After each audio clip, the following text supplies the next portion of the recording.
দেখো আজকে লাঞ্চ থালিতে কি কি নিয়ে চলে এসেছি। এখানে সব ভ্যারাইটিস মাছের আইটেম আছে আজকে। এখানে তেলাকচু পাতা দিয়ে আলু ভাজা আছে, এখানে হচ্ছে কচু দিয়ে চিংড়ি দিয়ে ঘন্ট আছে।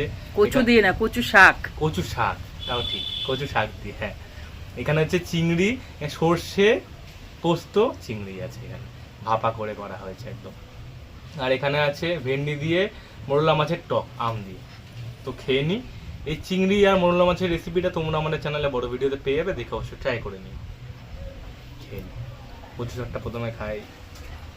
এই চিংড়িটা খুব প্রিয় আমার, ব্যাপক লাগে। ব্যাপক হয়েছে কচু শাকটা আর চিংড়ি দিয়ে। এবার আসল চিংড়ি খাও।